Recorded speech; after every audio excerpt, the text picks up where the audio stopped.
Hi everyone, this is another video about lucid dreaming, actually more specifically about sleep paralysis.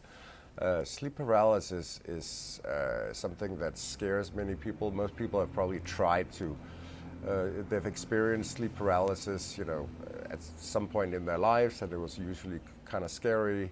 So it goes like this: you either, it happens as you're falling asleep, or as you're coming out of sleep, right? So it's usually when you're falling straight into REM or when you're coming out of REM. So sleep paralysis is actually a defense mechanism it's there to protect you from yourself, right? So it basically paralyzes you. It means that whenever you're in REM, you're also paralyzed.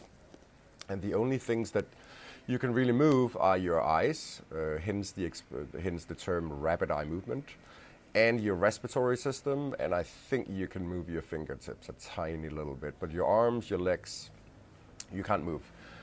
Why? Well, it's to prevent you from acting out your dreams. I mean, imagine if you could move around, you would be acting out your dreams, and every morning when you wake up, your knuckles would be bleeding because you've been fighting a lion or a giant hamster or whatever the heck it is you dream about.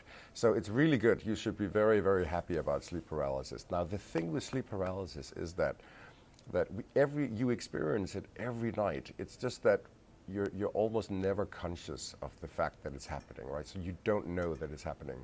So when you do lucid dreaming, you tend to, especially the wild technique, you tend to bump into sleep paralysis quite often, and you are fully conscious of the fact that it's happening.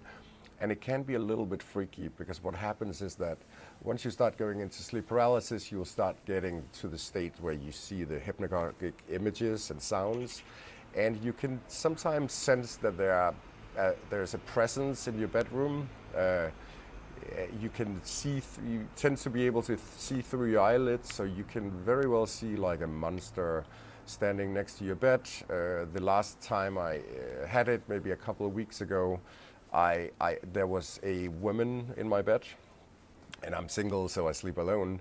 But there was a woman in my bed, and she was being very aggressive towards me as I was trying to move from that specific state, the sleep paralysis, the hypnagogic images, into me jumping into the dream. She was giving me a really hard time, and she was kind of punching me and pulling me and just being very weird and aggressive. But then what I've learned is that if I just kind of open up my heart, and I think in my mind I said, hey, I love you, I love you, I love you, and then she stopped immediately. It works really, really well. Love is powerful. It's the same with dream characters. If you meet dream characters that might be a little unpleasant or aggressive, then love can really help you there. I'm going to make a separate video about dream characters, because that's just a whole different ballgame. That's awesome. So sleep paralysis, don't worry about it. It's totally natural. It's there to help you not injure yourself.